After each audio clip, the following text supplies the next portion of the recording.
Good evening, everyone, and welcome to this meeting of the Greenwich Audit and Risk Management Panel. Please be advised that the meeting will be recorded and posted on the Council's YouTube channel. And there are one or two people that actually watch it as well, I understand. Can all those speaking ensure you switch on your microphone before addressing the meeting, and remember to switch it off when you finish speaking? Also, as I've just switched mine off, just please if people could put their phones onto silent. The item number 1 is apologies for absence. We've received those from Councillors Christine May, so we're still awaiting Councillor Dave Sullivan and Lade Olugbemi. Urgent business, there's no urgent business. Declarations of interest. Could I ask if members have any personal financial interest to declare on any items on the agenda? Councillor Williams. Thank you, Chair. Just a correction, which I've spoken to the Community Services Officer about, but it lists me as a governor of Charlton Manor Primary, which I am not and never have been. So just a correction there. Thank you. Thank you very much, Councillor Williams. That's noted and sure will be taken on board. Then we move to the minutes of the previous meeting. These have been circulated from Tuesday the 3rd of December. Are members happy to agree the minutes of that meeting? Lovely, thank you very much. I can sign those.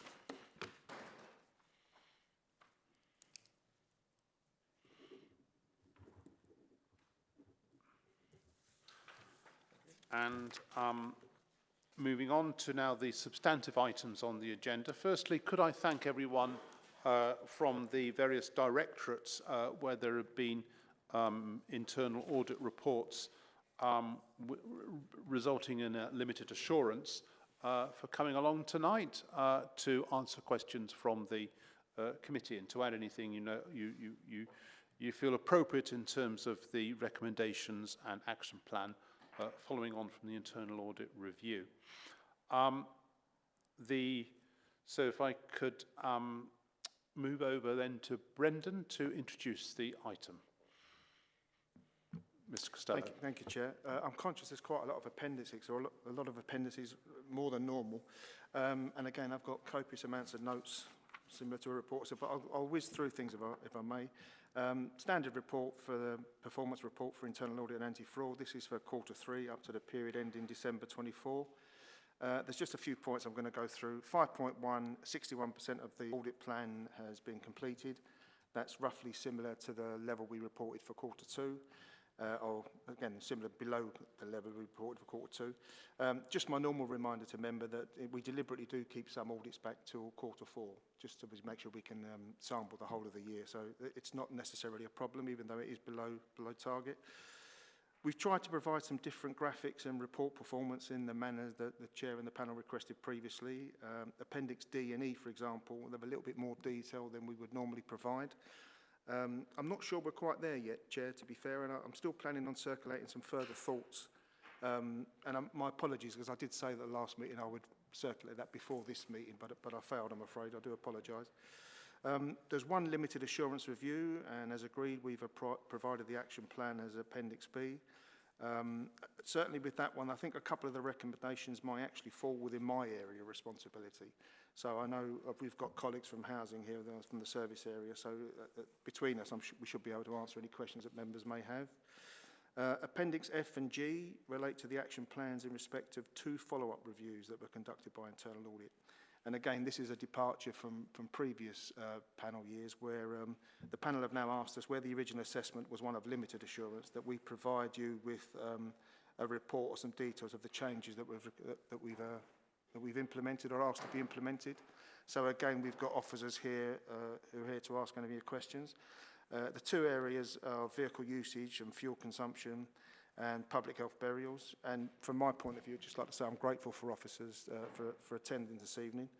The second half of the report relates to anti-fraud, the normal way that we do things. And the only thing I would say with that really, it's fairly straightforward, but I did mention at the last panel that we did a small proactive exercise in December with regards to blue badge fraud. And as expected, that's increased the number of blue badge referrals fairly significantly from the last quarter, I think. And that's it from me, Chair, really. Thank you very much, Brendan. Councillor Hyland, did you have anything to add as the Cabinet Member? Yes, Chair. I just wanted to say thank you for all the work that's been done on this and all the cooperation that's been given in the compilation of it. I guess housing has had a flurry of right-to-buy applications due to the government's decision to lower the discount.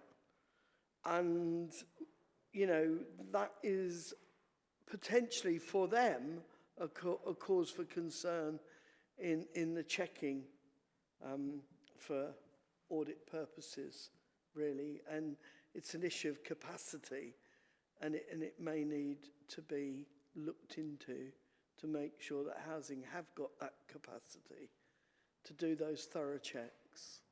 That's all, really. Thanks, Chair. Thank you very much. Of course, they don't do thorough checks, and therefore more houses get more homes get sold. Then down the line, we might need to find more in terms of emergency accommodation, temporary accommodation, and so forth. So it might end up costing a lot more not doing it than the capacity to do it. So that's so. Well, what I'd like to do is to take. We'll obviously officers have come along, so we'll bring you in around those reports. But is it possible first to take any generic questions before we look at those three areas of vehicles, right to buy, and public health, burials in a bit more detail? So any questions on other aspects like blue badges and so forth? Dr. Blackwell. Thank you, Chair. The first one is just a question about client satisfaction scores. There's one very low one at 3.6 from accounts payable. Is that just kind of bad grace, or is there a particular reason why? I probably need to be careful what I say there, really. Yeah. I think some of those scores, I think, again, it depends on how you get on with the auditor during the audit, I think. And I suspect there might have been some questions or some conversations with regards to the recommendations and accepting the recommendations and agreeing the recommendations, I suspect. I won't know until I actually look at the individual results for that. I can give you that or come back to you on that if you wish.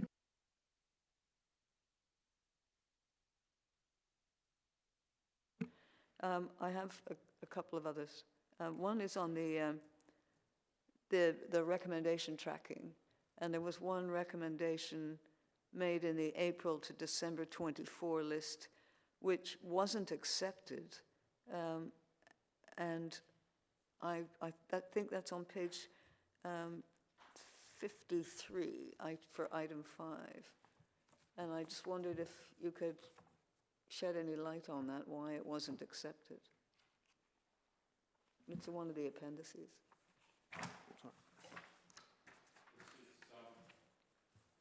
There's one not accepted on Appendix D, the first page, yeah. Item 5. You can go down that far right-hand list. CTS. One was not accepted, and I just wondered why. I'll have to come back to you on that Okay, one. I don't know. That's the okay. council tax and housing benefit. Yeah. Okay.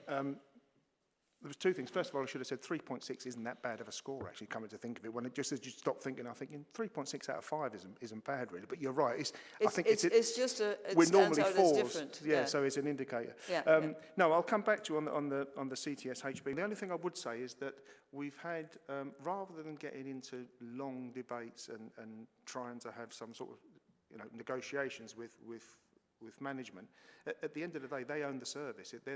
They run the service. We'll just agree to disagree rather than prolong the exercise. We're trying to get the audit plan done within a finite period of time. There are overruns on some of the audits. It becomes difficult to manage the plan or meet the plan if you're still waiting for management to come back with your responses. And I know we've spoken previously about the length of time sometimes it takes for us to get a response back. So depending on the nature of the recommendation, we'll just say, well, okay, if you're that adamant that you don't think that's acceptable, we'll agree to differ. There is probably something where And I'm really glad you pointed that out, because that was one of the things I think we were going to try and say to you, is that where a recommendation isn't accepted, whether or not you want information or you want details about that, and I'm guessing we probably do, I suspect, so that might be something else that we can make sure that we report in the future. Thank you. I've got another question, but it relates to the terms of reference for our self-assessments. That comes later on the agenda. Thank you. Thanks, Dr. Blackwell. Councillor Williams and then Councillor Hartley. Councillor Williams. Thank you, Chair. Mine was in the specific area before you'd said we were doing a broader one, so I'll... Councillor Hartley. Thank you, Chair. Thank you, Brendan. I think the additional detail and the way you've laid it out is really helpful, and I'm able to navigate, certainly personally able to navigate this a lot more easily. Thank you. My first question was actually on the same subject about the recommendation not accepted. You said you sort of agreed to disagree at that point. Is there any kind of rules in place or structure in place that, you know, would you expect that to be ultimately called by the director, you know, at a very senior level, that is the final position? You know, what process is in place in terms of who's making the call that we're going to draw a line under it on the service side? That's a really good question. I should have said that earlier, actually.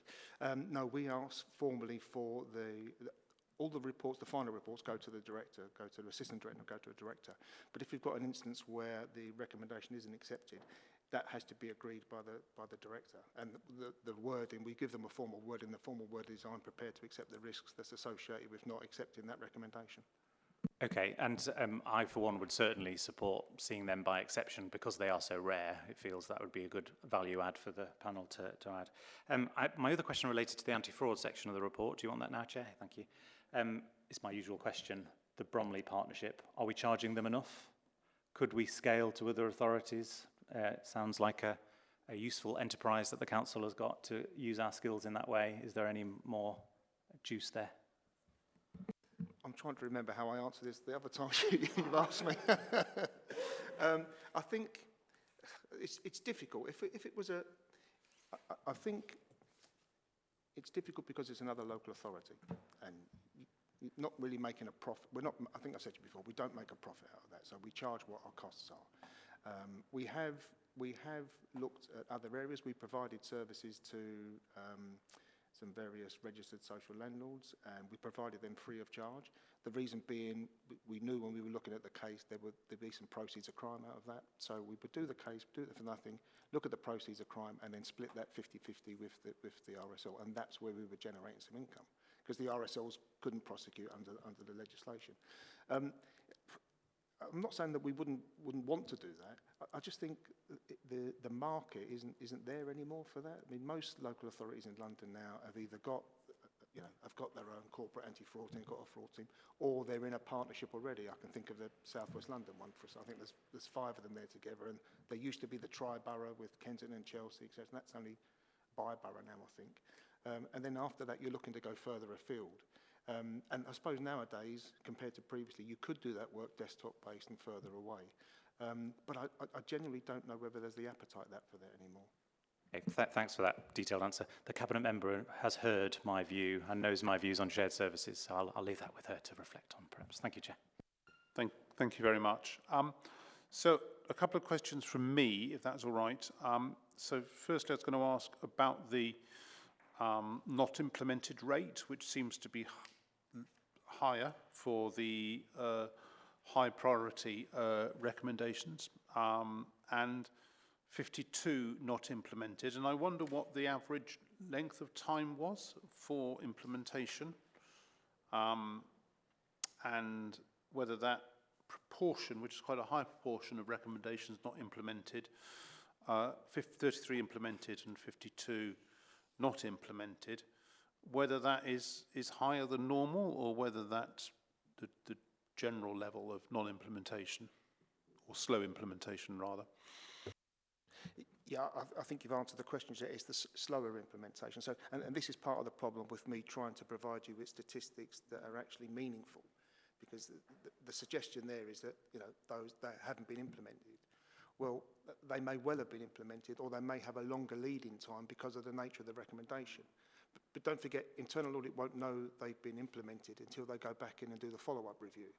So if the follow-up review hasn't taken place, we're not going to know that that recommendation has been implemented. So there's a time lag with those as well. So again, it's difficult because it doesn't look great when you read it the way that you've just read it, but in real time or in the real world, for want of a better phrase, it's not necessarily an issue because we may have allowed 6 months or 9 months for something to be implemented. If it's something like, you know, changing the way that a service runs or do a policy, well, that, you know, getting a policy document agreed and the council may take a month, 2 months, 3 months. So you've got to build in some lead-in time for that. So it will show it's not been implemented, but that doesn't mean that, you know, there isn't work in the background to get that implementation sorted. I was going to ask, I mean, obviously, as we noted last time that we looked at internal audit, there's been a significant improvement in terms of performance, which is good, and we're more up to date. But I still note in this report that we're, as at the end of last year, December, we're 61% covered in 75% of the year. We've done 61% of the reviews. Are you confident that we can complete everything by the end of the year, end of the municipal year? Yeah, some of those reviews would relate to schools, for example, so they've already been scheduled in. So although they haven't been completed, they've been scheduled in and we've got the dates for when we're doing those. The stuff that we do, which is relating to the whole of the financial year, and clearly the testing and the sampling will be done by the end of the year. There may be some slippage in actually getting a final report out or a final report completed or agreed until we get onto the cusp into April or so, but we should be there or thereabouts, I would think. Certainly, you know, all the key reports and all the ones that we designate as the highest risk areas, they'll all be completed. And my final question, I'd like to thank you very much for the even on blue badges, because that's something that's been raised a few times at the panel, and it's something that, you know, is particularly concerning. But I know it's difficult to issue fixed penalty notices and prosecute and so forth.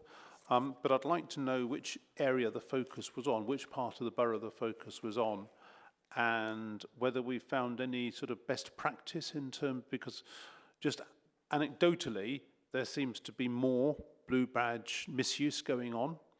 And wondered also, a question actually that came from a conversation I had with Councillor Williams, whether we'd really publicise this as a warning to other people that, you know, we're looking out for blue badge misuse and fraud, and we'll come for you. Okay, I'll take the last one first, if I may. Any prosecution that we do, actually, not just with blue badges, but we'll try and do a press release for that, so the message is circulated around. And if there's any relevant trade papers, we'll put information in there as well. I think that there's two reasons possibly for the increase in the blue badge numbers. One is, I think, is to do with there has been an increase in the number of CEOs I think we've got, and those CEOs have got experience of dealing with blue badges in other local authorities, and every local authority deals with it differently. So I think that's part of the factor to do that. And the other question was, it was Kingwin Walk, so it was around Greenwich and the town centre there. As for what new ways of working, strangely enough, I met with two officers from parking today, and we've got some ideas as to the information and the way that we worked in King William Walk. And if I'm honest, I don't really want to say what it is, because if someone does decide to watch it on YouTube, they'll know what we're going to do, which is always something we've got to be careful of. But I think we've got a way of working and a way ahead, which might surprise a few people who are actually misusing the blue badges. But it's I'm hoping to get that off, or we're hoping to get that, because it's not for me to do, it's for parking service and us and for mobility service to work together to do that. But I'm hoping we can get something off the ground very, very soon. Would people agree that we make a recommendation to thank internal audit for doing this work on fraud, and make a recommendation that through our communications team we should get as much publicity as possible? Councillor Wood? Yeah. Absolutely agree with that. And I wanted to just cover off, when you say press release, and I appreciate this strays into comms a bit, but what does that entail? Because I'm in just to give it a plug, the WhatsApp channel for RBG, all sorts of useful information is posted in there, but I've never, that I recall, seen the successes of your department, for example, published in there, and that seems to get a lot of engagement, that WhatsApp channel. where it goes out? Is it just buried on the website as a press release, or do we actually make more of a song and dance about it? Because I think, to Councillor Gardner's point, we need to, let people know we're doing this and cracking down on it. And anecdotally as well, some people say, people never do anything about fraud or things like that, and clearly you are. So how do we sing that from the rooftops, and are we? Thanks. Okay. The first thing I was going to say, please can you include parking services in anything you do? Because obviously we wouldn't have been able to do that without the CEOs, etc. So I'm conscious that they need to get their fair share as well. I'm trying to remember the last one. Certainly I know Councillor Highland signs them off. But as my understanding is they go on, obviously they go on the council's website. They get picked up sometimes by the News Shopper or the South London Press. They would also be on our, I think they were going on our X now, is it? It's not Twitter and Facebook. I couldn't tell you about the WhatsApp channel. I can take that up with comms. Yeah.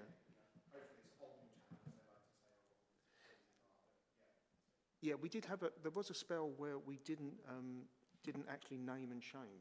We just said, a 43-year-old man from whatever. But I think now we go back and we're actually using the names and possibly the names and the roads as well. And there was always a bit of consternation about that because, people associated or family members, they might get some feedback from that or some blowback from that, and it's not them that's done anything wrong. But that's a question for comms at the end of the day.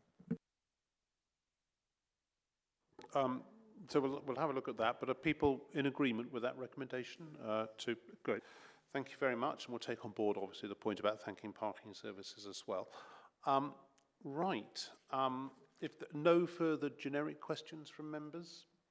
Oh, Dr. Blackwell. Sorry, I forgot to ask this. On the corporate-related fraud, there were four cases where there were investigations made that involved members that were, involved agency or borough employees. And I just wonder whether what happened with those ones, as of the top of page 29 in the papers, whether they were allegations that were not proven to be true, or what happened with those. Again, I'll probably have to circulate that to you separately. I'm just trying to think off the top of my head. I think we've had, currently there's one suspension, one resignation, and possibly 2 dismissals. I may be wrong, but I can provide you with that information. We used to do that, Chair, and for some reason we don't anymore, and I don't know why. I'm sure someone told me I shouldn't be doing that, but I don't know. But you won't know who the individuals are. You'll just know the results. So I don't necessarily want them to be named, but if they appear to be in a cluster of departments or one department, it would be helpful to know that too, as to whether that department is putting enough focus on, employee learning and training and monitoring and stuff. But of course, it could be blue badge misuse. That's the other thing. So you'll come back to us on that. Councillor Hartley. Thank you, Chair. Question that I forgot, which is Appendix E, where you've now got the original assurance level, the revised assurance level, really helpful. Quite a few of them say extension for implementation granted. Could you give us a sense of the range of reasons why that is? Or am I assuming it's capacity on the service side, and perhaps if there's a range that is useful to us as a panel, could that maybe be just included a quick one-sentence reason for why a delay was granted, an extension was granted? yes, is the short answer.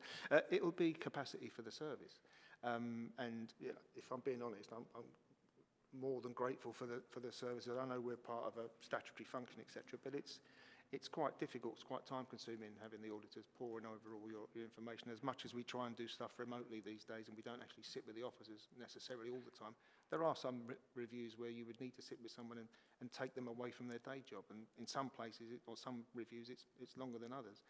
So generally speaking, it will be, they've asked an extension because they've got a particular project, or it's the wrong time of the year. And that makes sense. Just to push you on that there, I guess, are there occasions, feels like a question we should ask, are there occasions where it's actually lack of buy-in on the service side that you know, they haven't moved as quickly as they should have done if they did have the capacity? Or is it literally capacity across the board? I think it would be unfair for me to level that accusation at someone. I mean, there will be an element of that, clearly. I mean, but having said that, we're trying to work with the services, so we don't want to get too heavy-handed, etc.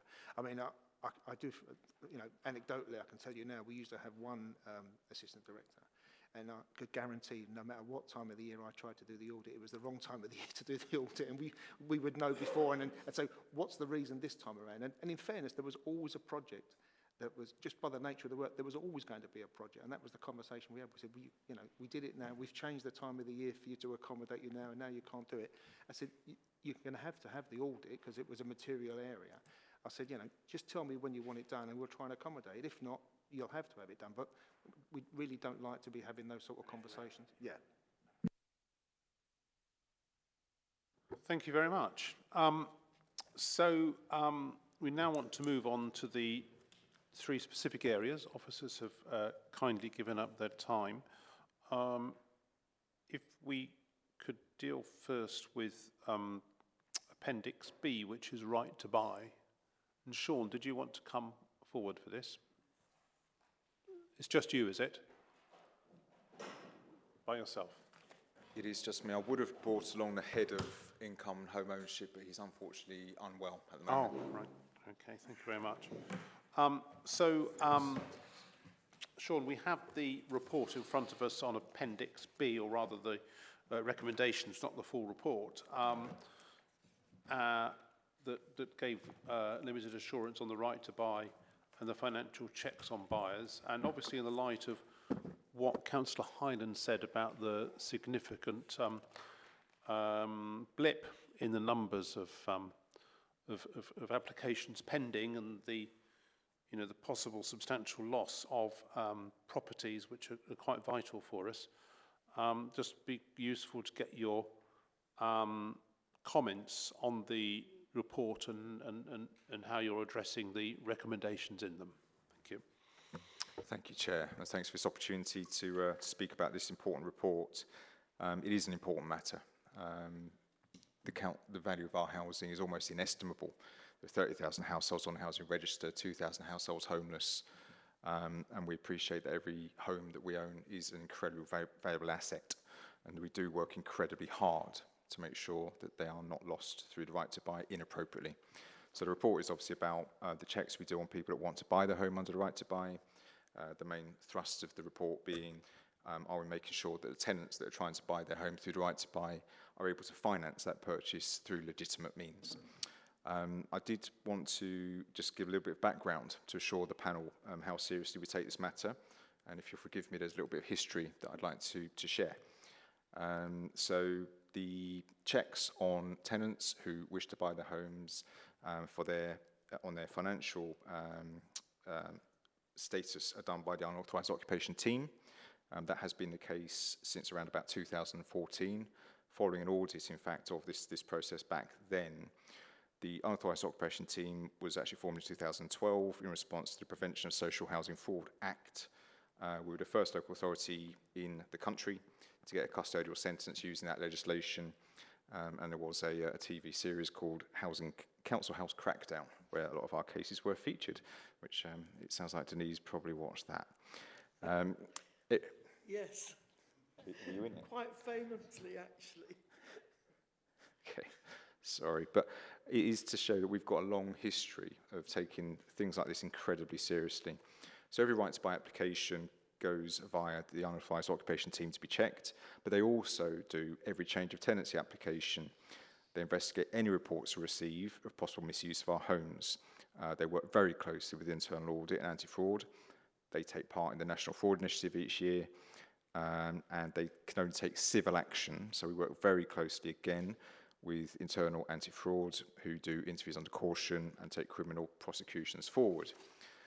So a piece of data that I wanted to share is that since around 2014, when the unauthorised occupation team started doing this part of the overall right to buy process, they've looked at more than 5,000 applications, and through looking at those applications, they've actually recovered 88 properties, and 12 of those were houses as opposed to flats.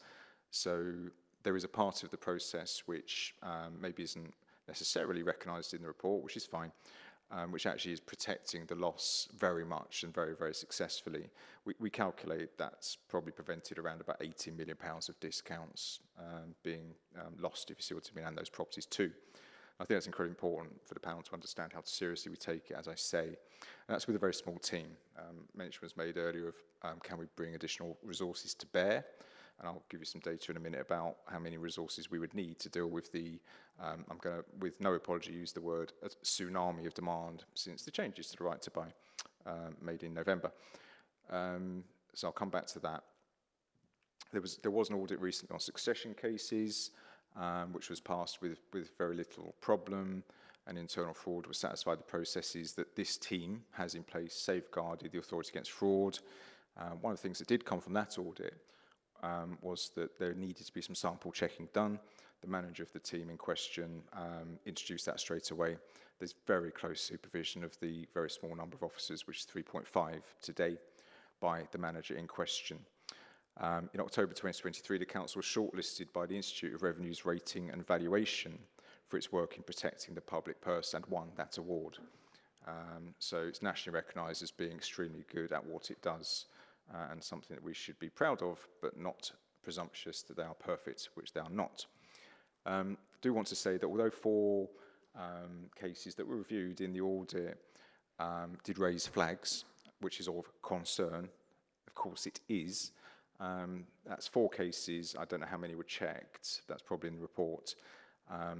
It's a small number, and I don't think any have been proven to have been fraudulently acquired, although investigations may well be ongoing. We won't want to lose a single one through the right to buy process in that way, but I do want to say that it's a very small number. We take our responsibility to protect the public purse and our scarce supply of social housing very, very seriously. In terms of the data on applications, since what Councillor Hyland mentioned earlier, this audit report was finalised on the 30th of October last year. Immediately meetings took place. There had been a lot of conversations, of course, between managers of the service and audit and management responses to the audit. So it was finalised on the 30th of October.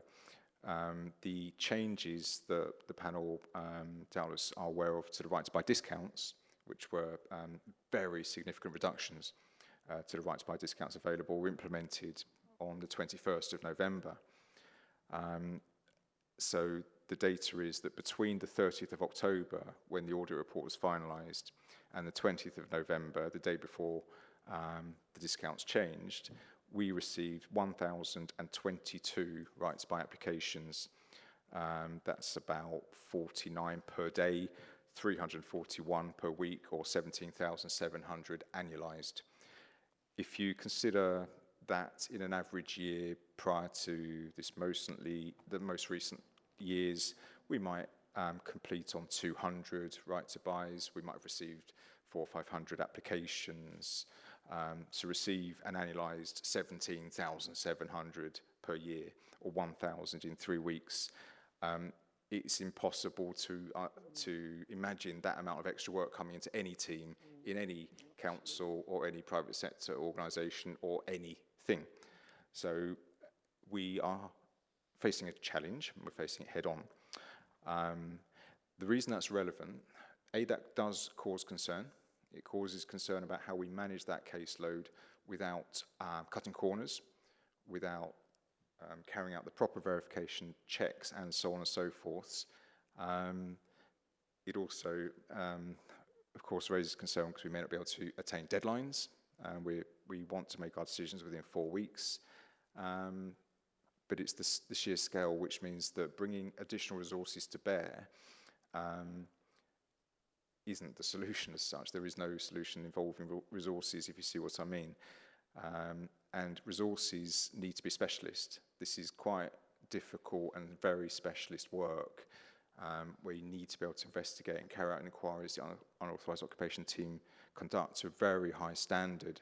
And it isn't a question of going out to agencies and doing a bit of fishing out there to see if there's anyone that's any good at this. And it's worth also bearing in mind that this is the case in a lot of other boroughs too. You know, any borough that's got a sizable social housing stock is going through exactly the same thing, and we have benchmarked against other boroughs, and they are going through exactly the same thing. So if there are staff out there in the ether that can do this type of work, they might well have been snapped up already anyway. So that's a bit about the sort of demand side of things. Since the audit report, quite a lot of work has been done, but the main, I suppose, point that I'd like to get round to is that the report points out that there are things to be completed, very important things to be completed, such as a new policy and procedures that will deliver that policy. It isn't that we don't have procedures at the moment, we very much do. They've been incredibly successful. In actual fact, it's just that everything isn't written down properly in one place. And obviously we have agreed to do that, and we will do that.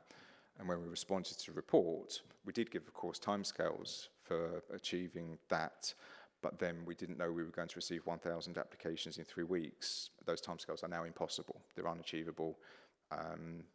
So we will need to negotiate with Audit on new timescales for completing a new policy for this. In the meantime, there is good mention made of money laundering concerns, absolutely. And the council may not have a money laundering policy and may need one, but home ownership, who obviously ultimately responsible for making decisions on rights of applications, have implemented since the report a new money laundering check early on in the process, and that was something that was requested by the unauthorised occupation team for the home ownership team to do. It's been implemented. The right to buy team get the information in, and the unauthorised occupation team have data straight away, so they can decide whether there's any further investigations needed in that arena of money laundering. We've obtained other boroughs' policies and procedures. I won't name any of them because it's a public meeting. We're not looking at those thinking there's anything we don't do that they do. It's just that we haven't written it down. We want to write it down as soon as possible. As I say, we've got other priorities at the moment. It's worth mentioning that when an application goes to legal services for the conveyancing side of things, which is outsourced to Freeths, they have to double check how the purchase is being funded in case it's different to what was stated previously. So there are various checks and balances in the process from end to end. Surveyors do go and visit properties as part of the process. The checks are very thorough, very comprehensive. So I will stop there and very much invite questions. But it's true to say that it's a challenge. It's a challenge dealing with an increase in demand of this scale. So we will do our absolute best. Right, and of course I can see questions mounting up, but it is very, very timely, because I assume now the discount is £16,000, there'll actually be very few probably applications in the future compared to the 100,000 discount that people have had hitherto. Councillor Hartley, then Councillor Williams. Thank you. Just a question on the context, just to make sure I've got this right. So the Chancellor announces in October the reduction in the discount. There's a 3-week window or similar which gives people a heads up to rush their applications in. That's clearly then created a surge in demand across all authorities. A naive question, probably for the Cabinet member, actually, in context. There was no new burdens funding. Has there been a lobby on this to central government? It feels like if this sudden surge of demand has been caused by the sequencing of that announcement, there's a pretty strong case for the whole sector to be knocking at government's door to say we need new burdens funding to deal with the demand. Denise. Thank you, Chair. Well, actually, that's a good point that you raise. I don't know whether that's been considered by the Housing Cabinet member, but it's a conversation that we will now have. Thank you. I think what we're experiencing has been replicated across the country, and it's like the law of unforeseen consequences, really, isn't it? Yeah, I mean, pretty foreseeable, though, really. I mean, knowing human beings. How would you know that many people were at the point where they decided they were going to buy? I'm not sure that you could have predicted. You could predict a spike, but this was like a tsunami, wasn't it? You're more generous to central government nowadays than I am. Councillor Highland. I wonder why. So to return to question for Sean, thank you. Thank you for the answer on the context. I think, yeah, that's just helpful context. So scale then has revealed these weaknesses were identified before the surge. The audit took place before the surge. The scale of demand has kind of exposed the weaknesses that we had identified in the audit. And now the surge is blocking us from implementing, delaying the changes required. Okay, that's got that understanding straight.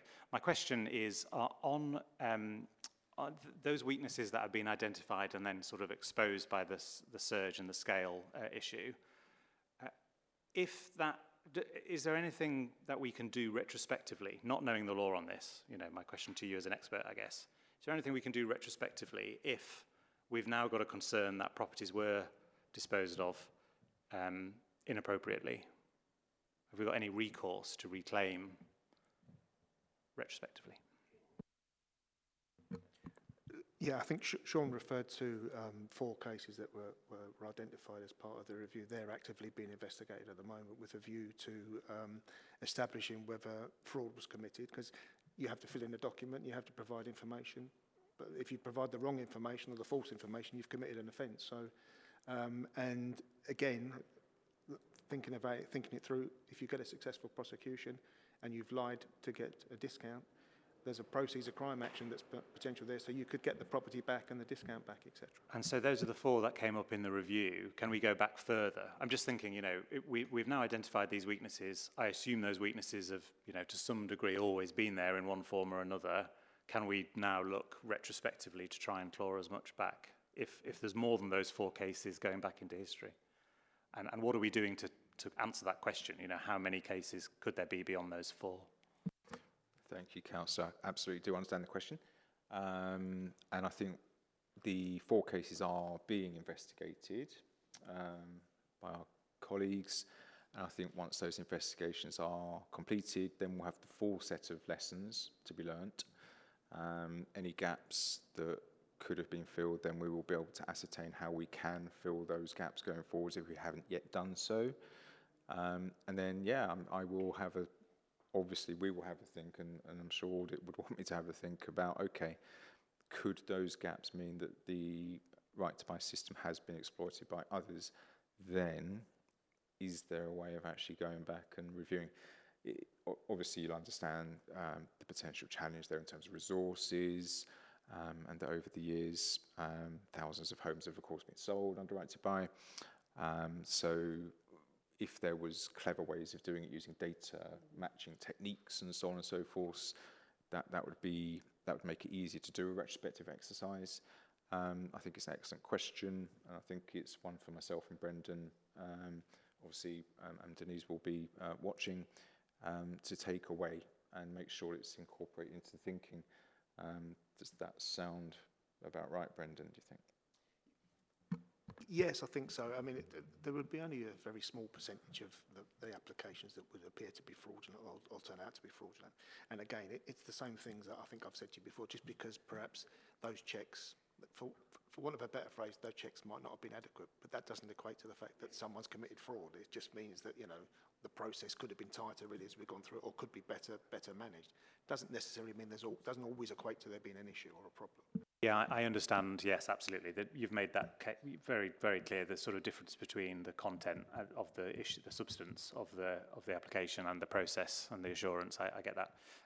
Really helpful answers. Thank you. I mean, I think it would be a good recommendation for the panel to make that we hear the results of that further exercise to go back further in time, and also the timeliness of it, because I assume the longer the time passes, the lower the chances of successful prosecution. So.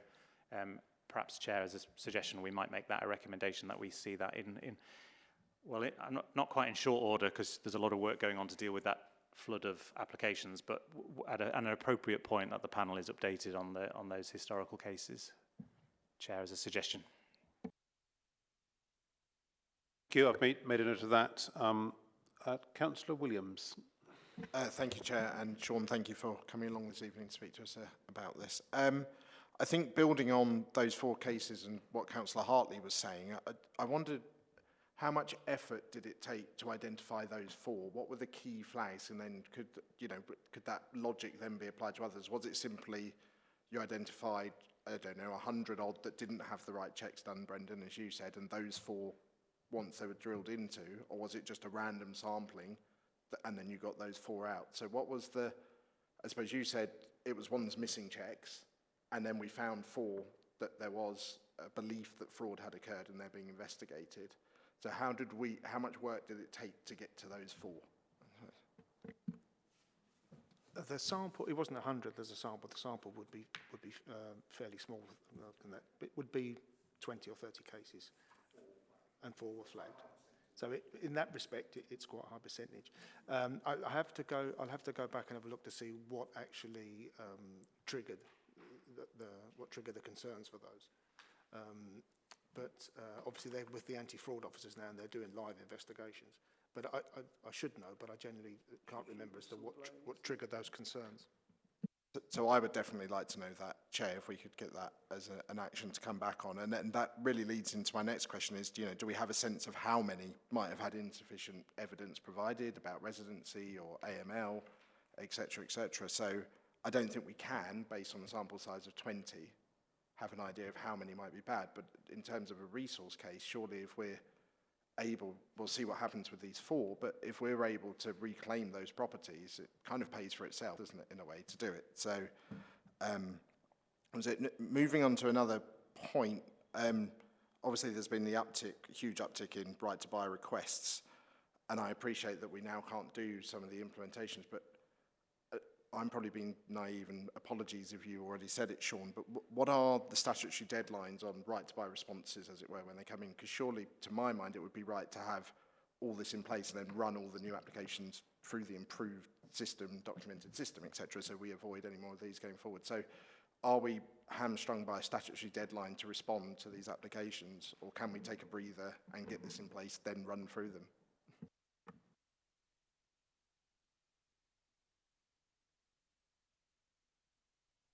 My apologies. Where the tenant has been one of our tenants for 3 years or more, then we seek to make the initial sort of provisional decision within 4 weeks. Where that's not the case, within 8 weeks.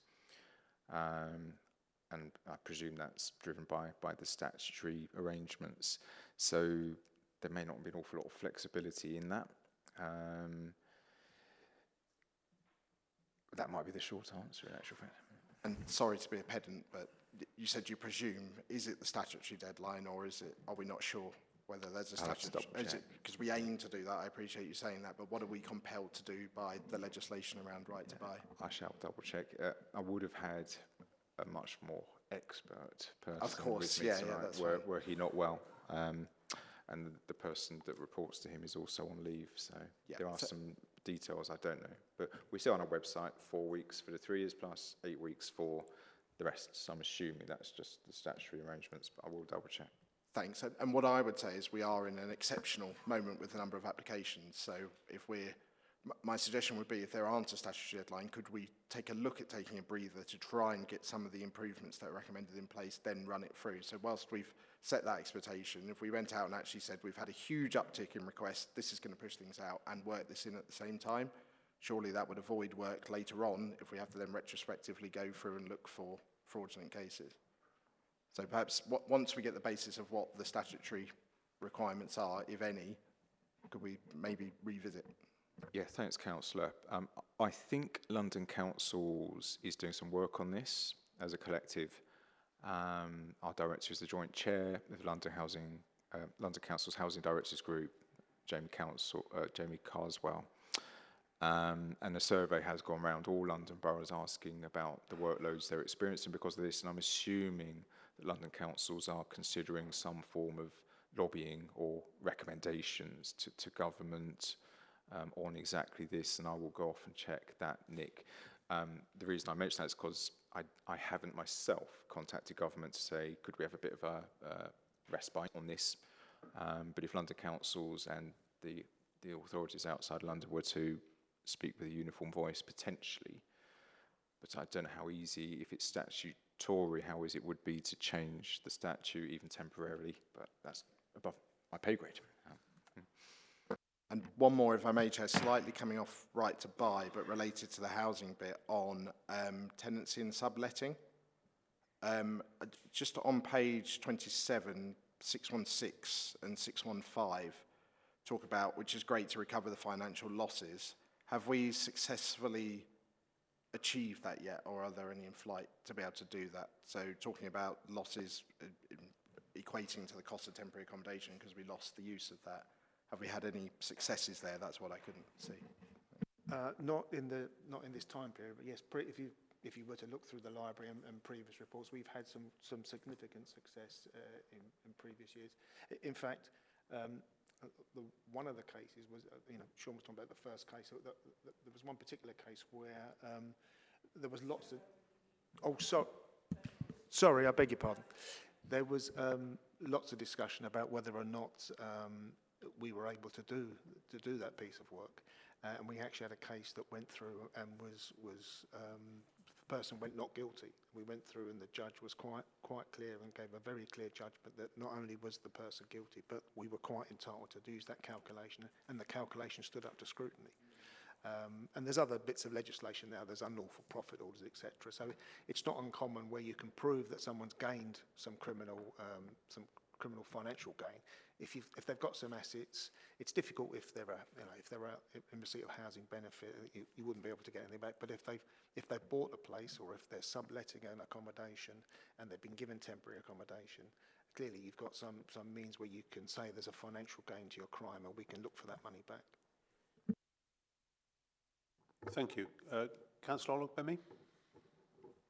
Thank you, Chair. Thank you, Sean, and also Brendan. And I'd just like to commend and thank the team, because I can only imagine the onslaught of work they will have to deal with further to the tsunami of applications that have been received further to the announcement last year. I've got 3 questions. The first one is on page 45. Is there an update with regards to the investigation for the number 9, Lord Warwick Street? There is supposed to be, I think what we have here says that the investigation should have ended last year, September. Do we have an update on that? And this is to Brendan. Page 45, sorry, my apologies. 45, apologies. My page 45 is in the appendix for the housing, is that right? For the right to buy? So it's page 45, so there was supposed to have been an investigation about that property, and the team leader would update at an agreed date, and we had September last year. I'll have to come back to you on that. I don't know. That was the implementation date. I would hope so, but I don't know. It would be great to know.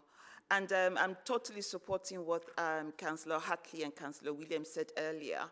No, it was Councillor Williams, about the need for us to publicise some of the great work the fraud team are doing. We don't need to mention their names, but it also acts as a deterrent so that people would know that we are watching, we are looking. And also, if it's possible, to publicise that fraud email. I know we talked about comms around publicising, but it would be great to, on the WhatsApp community page, just to advertise it. Do you suspect anybody subletting?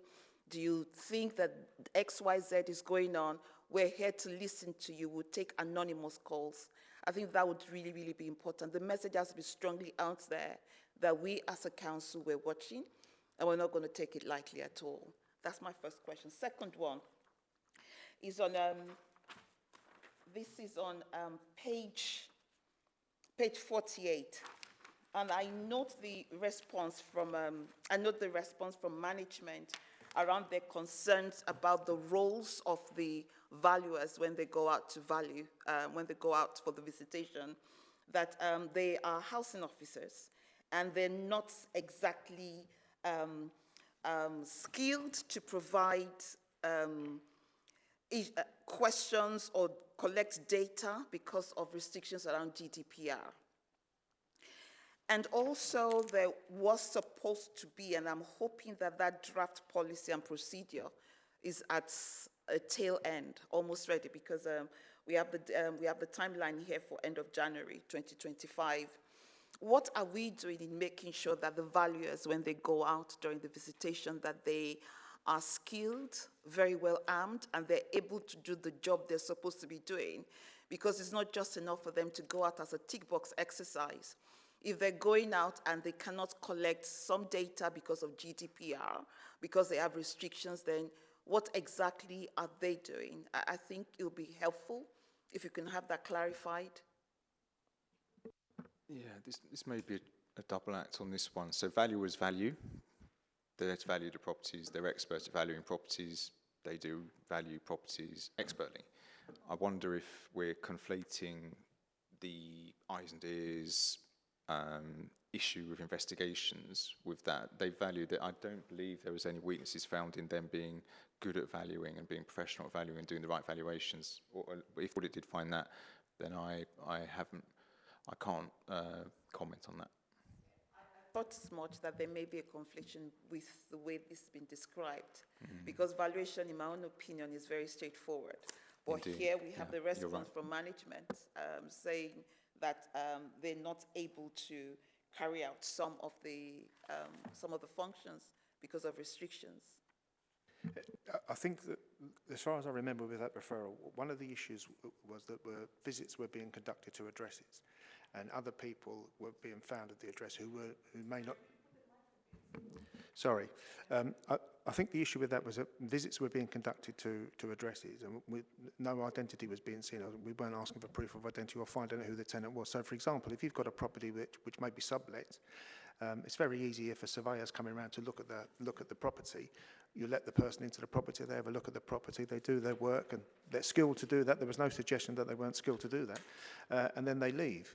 But then you've got the unauthorised occupation team who may need to visit the property to make sure who's living at the address. Is there 2 people living at the address or 3 people living at the address?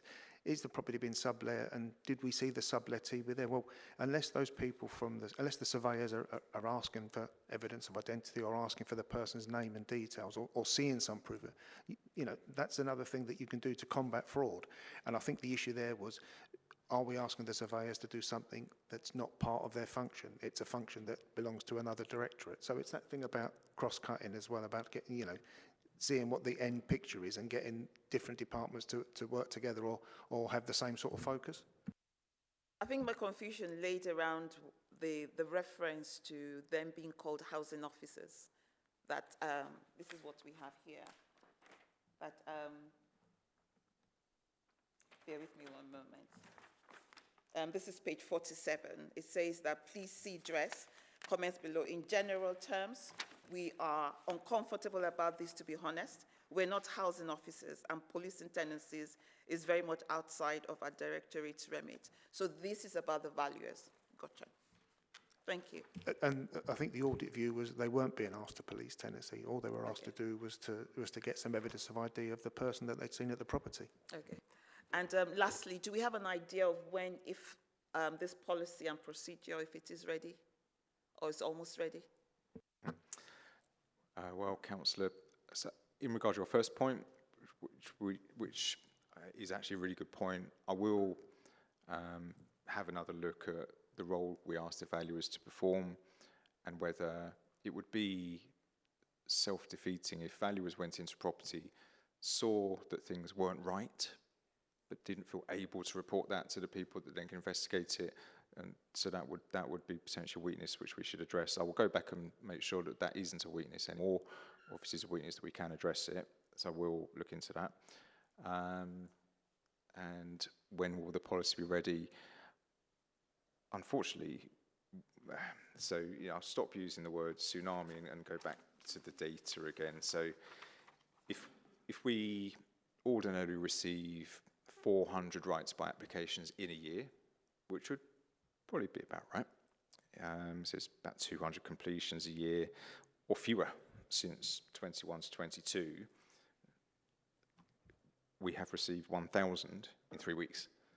So there simply isn't really any time for anyone to do anything other than do the work required to try and achieve the statutory deadlines, which I'm going to double check, to get these applications dealt with. Otherwise, we are going to find ourselves in receipt of enormous numbers of complaints, enormous numbers of members' inquiries, of course, judicial review, claims, local housing ombudsman complaints and the like. That's our priority.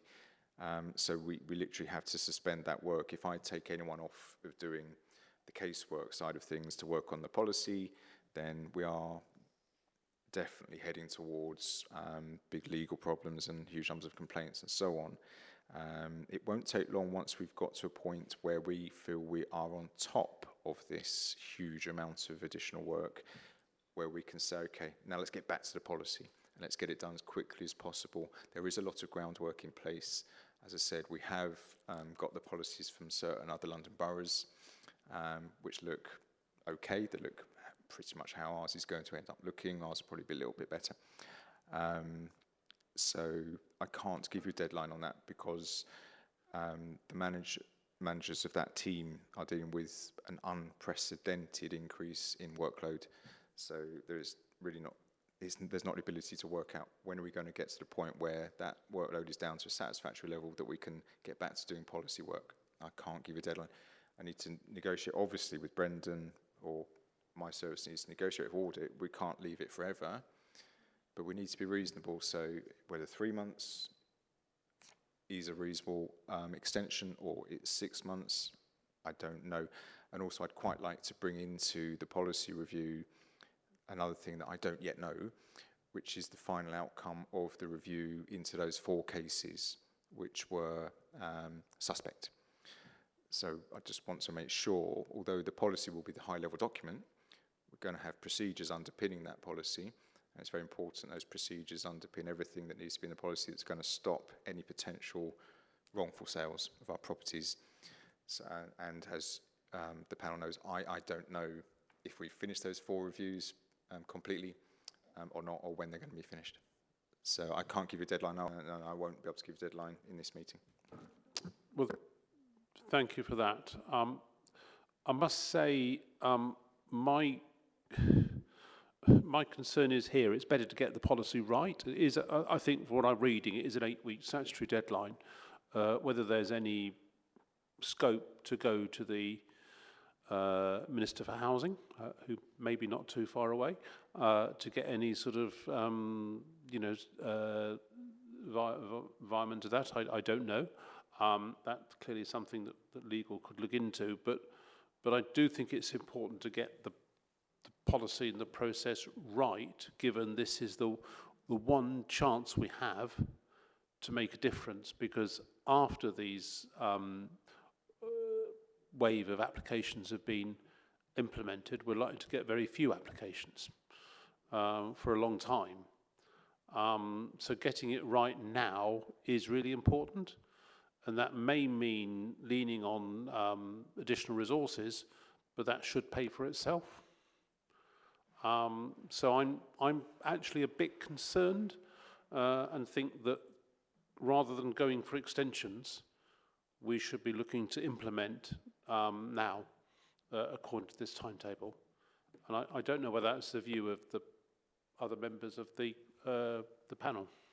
Councillor Hartley. Yeah, I very strongly endorse that view, and I think I'm grateful, we're all grateful for sort of so clearly explaining the problem. It feels like the advance notice that central government gave for the discount, combined with the statutory fixed deadline, puts us between a rock and a hard place.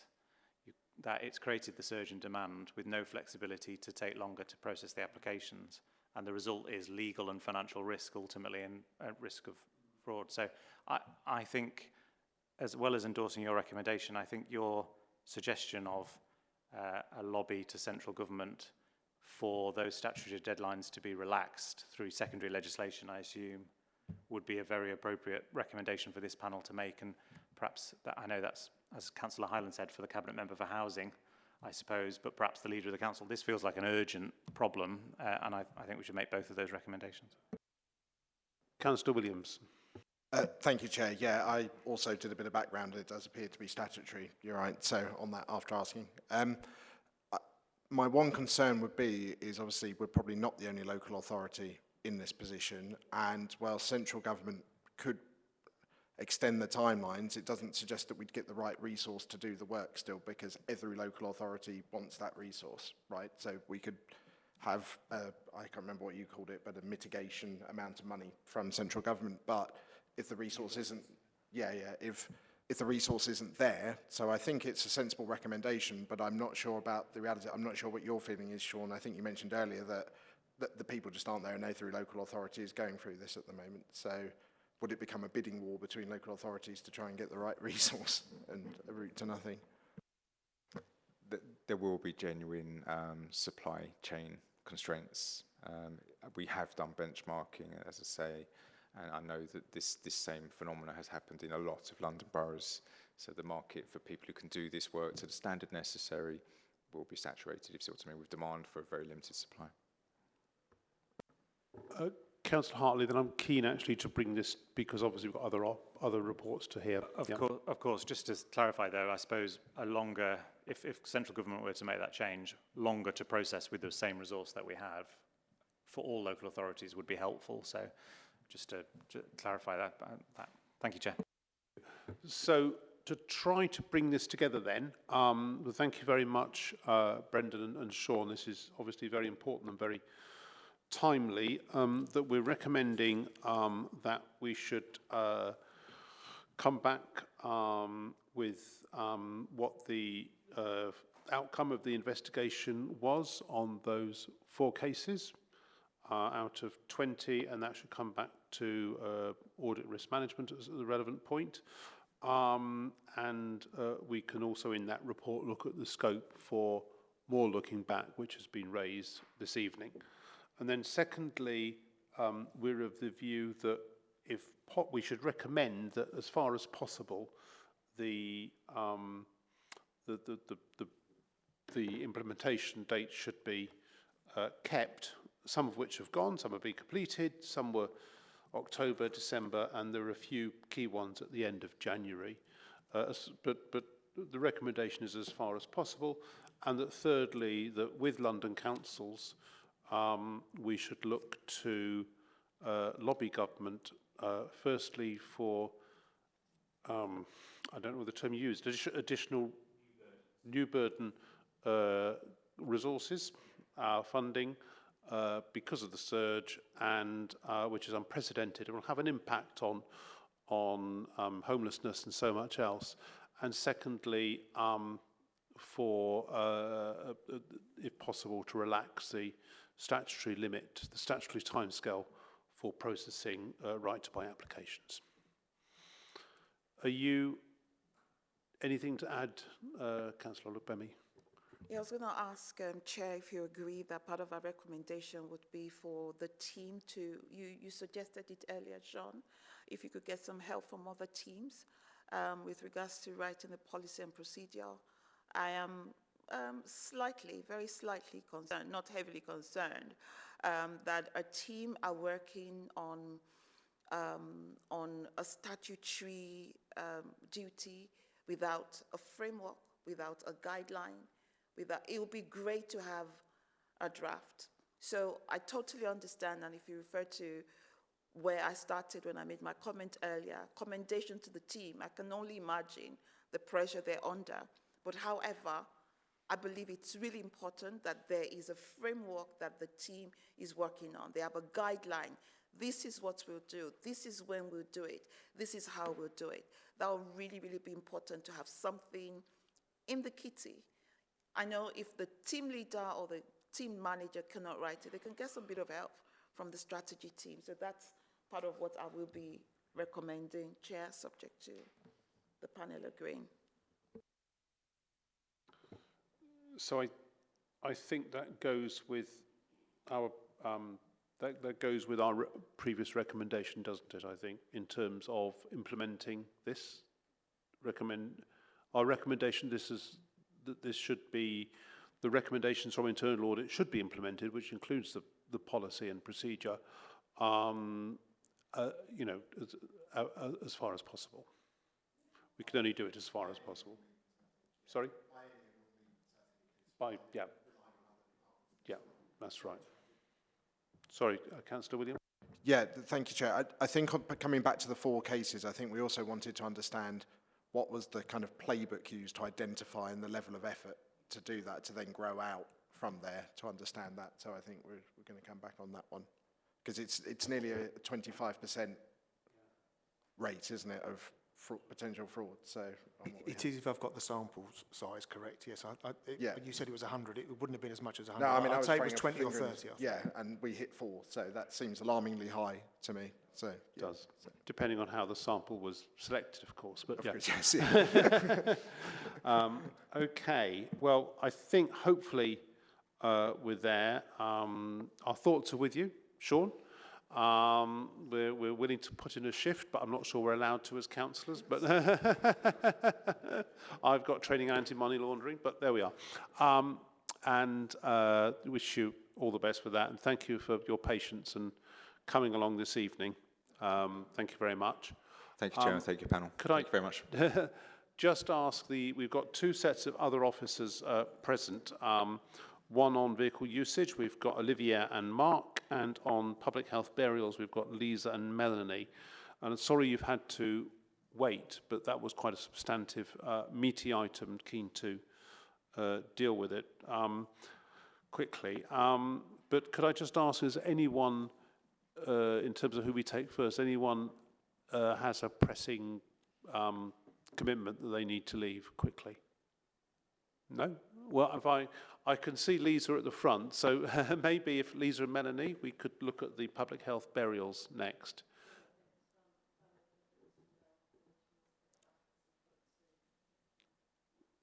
Yeah, would you like to come forward? Yeah.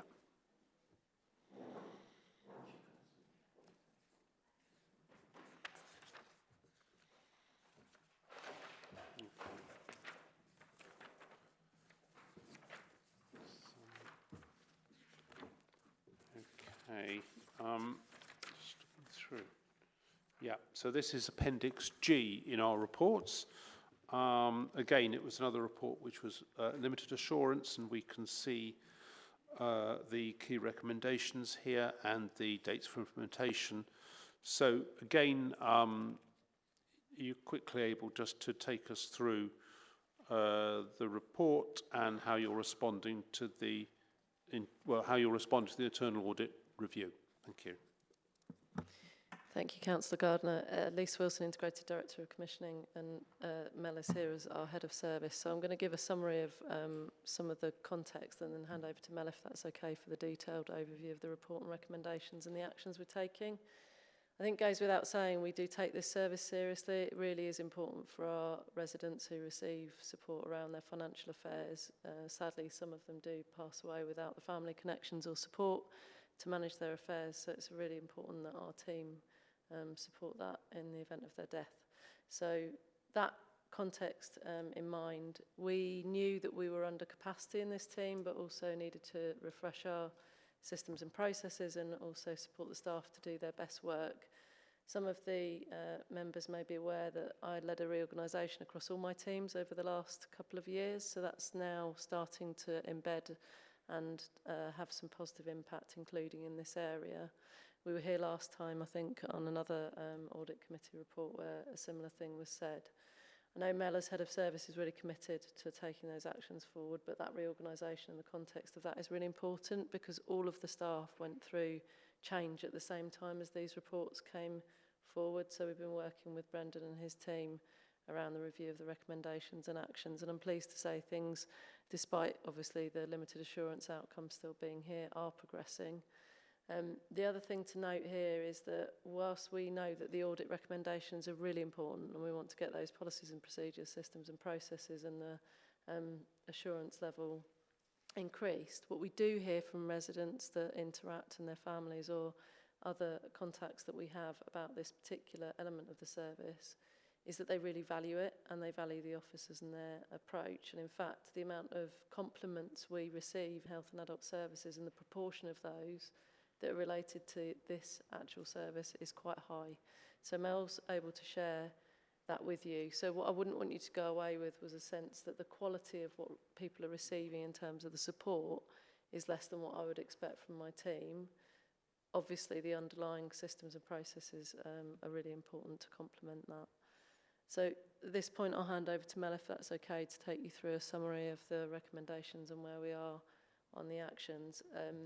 Final point to note is that it's been really instrumental that our digital team have worked with us on these. You'll note in the report that there's reference to a new system. Without that and without some investment into that, we wouldn't have made the progress that we have, and hopefully next time we come back after a refreshed review, we'll be able to report further on the implementation of those steps, including the system that we've referenced. So Mel, I'll hand over to you. Like Lisa said, I think from the report you can see mainly it's about policy and procedures. So we have set checklists in for there's an actual new officer that's just dedicated to that work now, whereas it was shared. Sorry.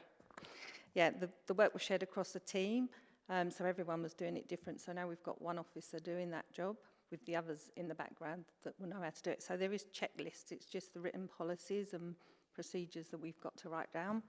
We had a new team leader started on the 31st of December, and she's already got policies from other councils. We had a couple that we'd passed on to her, and I've said to her that is her top priority, is to get the policies and processes in place, which we hope will be ready and signed off by the leaders in April. All the other recommendations we have brought into place, it's just the policies that we've got to write up.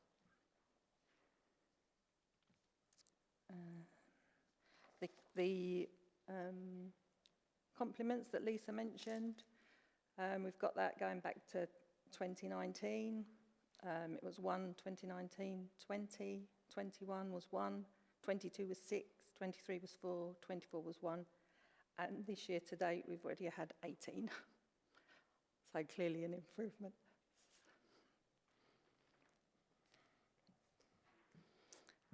Any questions? Yeah. Over to members. Councillor Ogbemi. Thank you very much. I've just read through the management response to the recommendations from the audit, and it's brilliant. How many local authorities did you benchmark in writing, or, well, I know the policy is being written at the moment, because there's only reference made to one local authority. Do we have any other? Yeah. Because the reason why I ask that is the demography of, let's compare apples to apples. Yeah. And yeah, so the one I mentioned there, obviously that was for the update, because the officer had been to a national group, and Cornwall were there, and she quite liked the way they work, so she grabbed that off of them straight away. But the new team leader, I said, we'll go round to the London councils, so that's what she's done. So.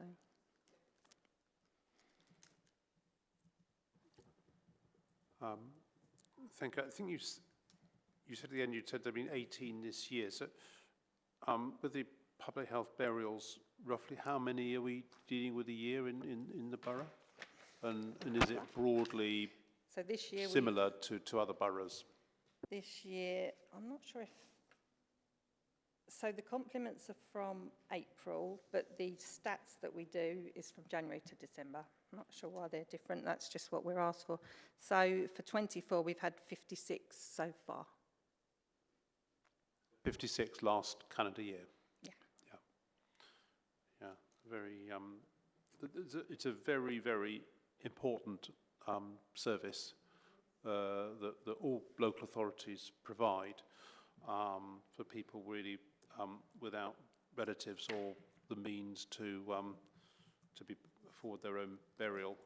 So it is really important, and clearly it's very good that an internal audit's been done, and clearly I don't think it's any comment on the quality and the empathy of the service. It's more about just putting in place right policy and procedures and so forth, and that's hopefully very helpful. So I hope we can see this very much as a positive input to continue to improve and shape the service in the future. But just to thank you and all your staff that I know work on this in this quite difficult area, and thank you very much. Unless there are any recommendations that people have? I don't think so, but thank you very much for your time tonight and coming along, and more power to your elbow. Thank you very much. Bye. Thank you.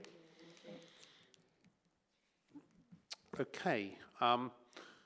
So we move then to the last limited assurance report from internal audit, which is in relation to the vehicle fleet, and that I think is Appendix F.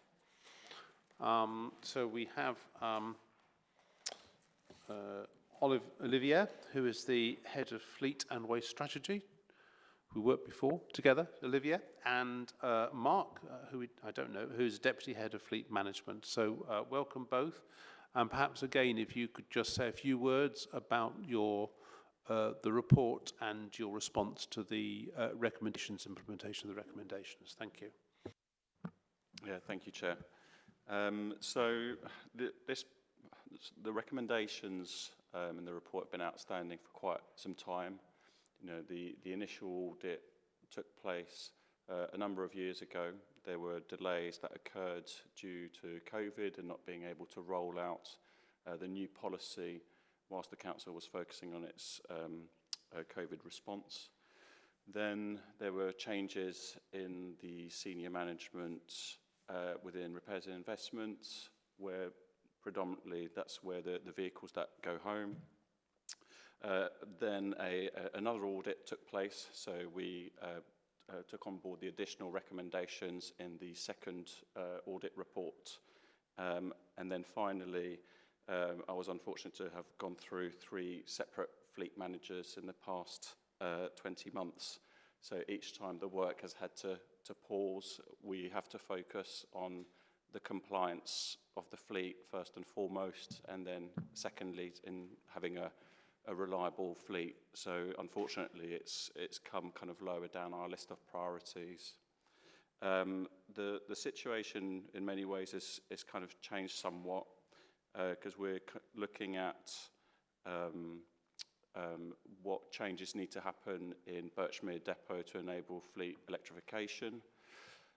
It's highlighted lots of other issues in terms of limited parking and some health and safety issues that result from that. So we've been working with consultants to see what is required to bring the depot up to date, and the conclusions today is that it will require the depot to be fully redesigned, including moving workshops, buildings, creating additional parking. So that will require more vehicles to be parked off-site whilst all that work is taking place, whilst keeping the depot operational. So we are now actually exploring pausing the rollout of the policy because we feel that if this policy is rolled out with increased charges and a reduced number of staff taking vehicles home, if we are then asking them to be flexible to take vehicles home shortly afterwards, that we may not have that goodwill. So we're still kind of obviously exploring that at the moment. In terms of the policy itself, we haven't been standing still. The policy, we believe, is in its final draft. It's with HR for their policy team to review.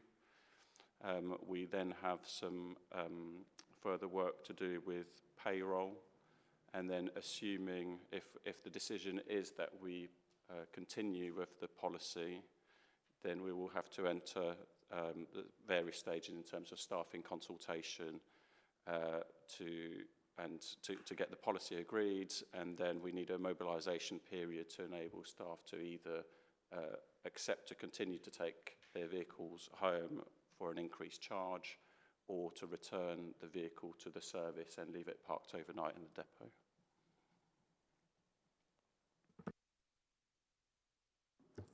Thank you. I've got a few questions, but Councillor Williams first, and then Councillor Olgbemi. Councillor Williams. Thank you, Chair, and thank you, Olivia. I thought, just for some background context, could you give us an idea in regards to the policy? What are the key elements? So is personal use of the vehicle allowed? What expectations of care and securing the vehicle are there if they take them home? Are they supposed to leave the tools in the vehicle overnight? That sort of thing. And particularly on the electrification point, what about home charging? And I think that will then inform some of my later questions about what those key elements of the policy, particularly around personal use, I suppose, is the question. Thanks. Yeah, so personal use is not allowed because otherwise it brings in kind of tax implications, etc. So the policy allows the vehicle to be taken home purely for commuting, and also the idea being that there is a business benefit to the council so that they can go straight to job rather than coming first to the depot, etc. In terms of safety requirements, there needs to be a working tracker in the vehicle, a steering lock, and additional deadlocks fitted to the vehicle. Apologies, what were the other points? It was more about things like tools in the vehicle, etc. Are they expected to unload it versus being in a secure compound like Birchmere each time? Thanks. Yes, so that's the policy would be that there's obviously no tools left on the vehicle, but it's within the repair service that would kind of manage whether that happens or not. So if I may, Chair, now I have that context, particularly around personal use, to jump into the tracking element. On recommendation 2, which is on page 60, particularly on the reports, which I guess one of the reasons you'll be doing is looking for personal use, right, via the trackers, is the purpose of that. The date for implementation says there has been a shift in approach with a new strategy now in place. What's the new strategy? I've missed that, sorry. Yeah, so there's much more closer working with some of the managers within repairs and investment. So they carry out a number of checks around where the vehicles are going, including the home postcodes, and we're exploring whether the tracking provider can geo-fence locations to make the work less arduous in terms of checking. Yes, so that almost comes onto a recommendation I want to get. So this mentions a new vehicle tracking system. Is that relatively new? How new is it? And no, it's about 3 years old. Right, okay, so probably not so new anymore, but I would have thought that would have been a key element of the tender, right, when you went out for that system, if it was new, to ask for that facility, right? So it's now, yeah. At the time it wasn't, yeah. And we've been kind of exploring the functionality, because I think in the past the tracking systems were probably not used to, you know, the full capability. Yeah. They were mostly to kind of asset track, and, you know, in the case of theft, you know, try and locate. Exactly, rather than kind of that kind of detailed use, particularly around performance. So yeah, I think particularly with the growth of AI now and the data points you have in later recommendations about home address, job locations, all that could be fed in. And I'm sure the vendors of these tracking systems are selling all sorts of AI solutions anyway at the best of time. So I think a recommendation from the panel, because it's not quite listed here, is that you work with these vendors to look at how we can automate some of that and, you know, flag exceptions from jobs to personal addresses, et cetera, because the later recommendations are great and you've implemented them. You're pulling in accurate home addresses from iTrent. I think you've got a job system that would have addresses where people have to work. So it should be possible to feed all that data in and look for exceptions quite easily with the advent of AI in the last 3 years, I think. Yeah, I mean, we're happy to explore that with the repairs investment service and the other services that take vehicles home and look at, you know, where kind of digital solutions can improve service delivery. That's great. And Chair, if I may, just on the last, on our 7, 8 and 9, they've all been implemented, specific cases of, you know, exceptions, issues, etc. I just wonder, the action column's not populated, so I wondered on those, and I appreciate it's quite a detailed ask, so you may not have the answers tonight, but if we can find out, we're saying they're implemented, what was done with them? So there was inconsistencies in home addresses, odd stopping and mileage instances for certain vehicles, and difference in home parking agreements, etc. online. So I just wondered what the outcomes were there. Was there any evidence of deliberate attempt to mislead, etc., out of those things?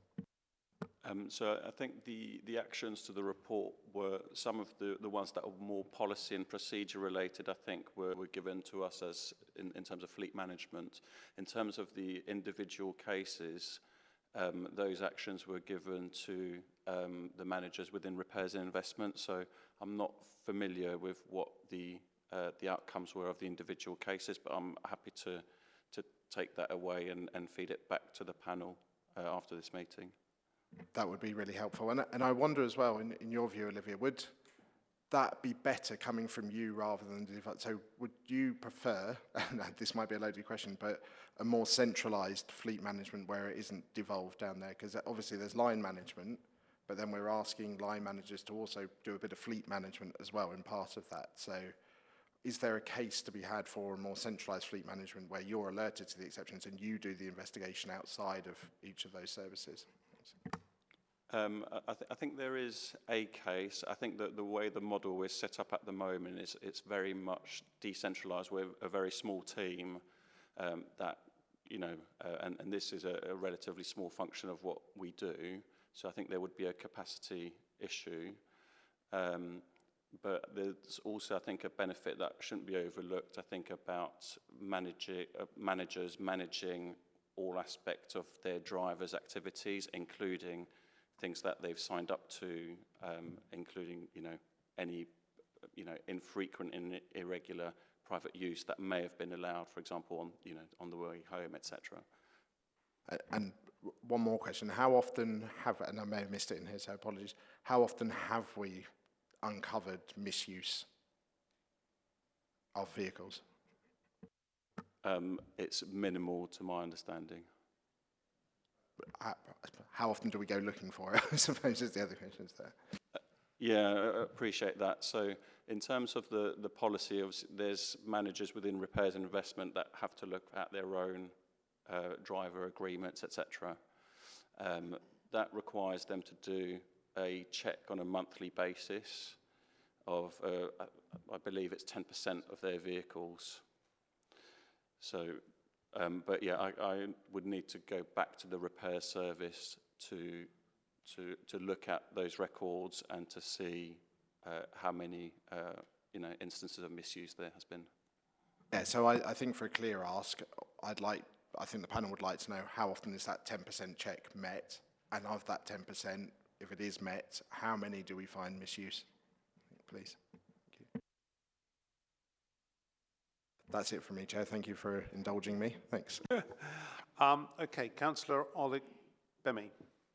Okay, you will be happy to know that all the questions I wanted to ask, Councillor Williams has asked them. But then it's just I won't say a funny question. So you said earlier that you've gone through how many managers in the last 6 months? You said 3 managers, you said. Yes. Is there any particular reason why, what's going on with the staffing structure or environment that you're going through 3 managers in 6 months? I hope not. No, I think I was unlucky, to be honest. The first manager left for career progression, for an opportunity in the NHS, and then the other managers that I had between that were interims.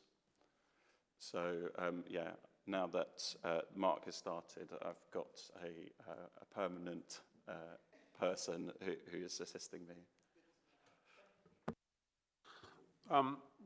Thanks. So I think you said that something may need to be delayed, but you didn't. I just hope you don't mean out the rollout of the electrification and the electrical capacity of Birchmere, which is urgent and pressing, so that we can change our fleet. No, that's not what I meant. I meant No. in terms of the rollout of this home parking policy. So just on home parking,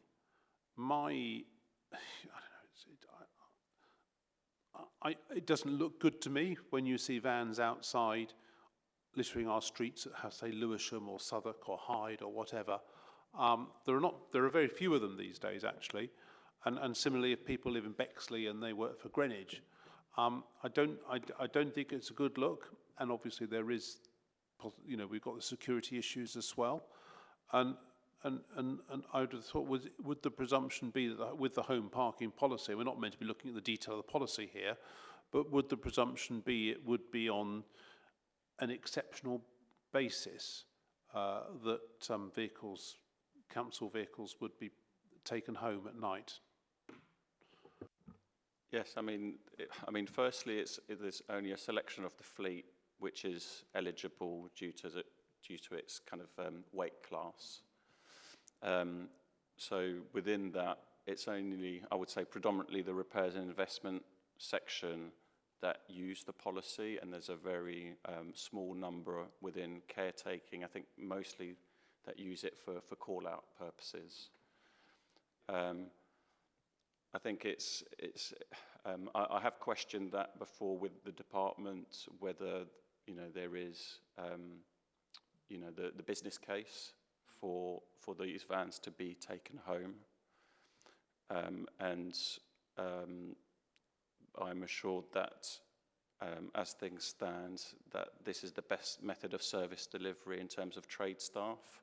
I'm not close enough to that, you know, to that service, or to really know whether that is the case or not. So I kind of have to leave it to the assistant director in charge of that section to make that call. Thank you very much. So I don't want to prolong it there. Obviously, it's taken a long time to implement this, but you've explained the reasons why, but you're confident now it will all be implemented by April. No, I'm not. I think that's what I was alluding to at the start, was that what we're exploring now is actually pausing the rollout of this policy because of the redevelopment of Birchmere that will be required, and the potential implication that this would have on the Birchmere redevelopment. We're exploring that currently with the relevant directors. But, I mean, Councillor Williams was coming, but surely you could get the policy in place as per this revised timetable for March, but if there needed to be some variation to the policy because you didn't have the capacity at Birchmere while the refurbishment and the rebuilding was going on, then you could have a temporary amendment to the policy for that period, but then it would revert to the substantive policy when that works was finished, surely. We're happy to look into whatever the best way is to do it. I think the way we are, we're aiming to finalise the draft of the policy and have all the relevant departments consulted so that it's ready to be consulted upon with staff, but we were proposing not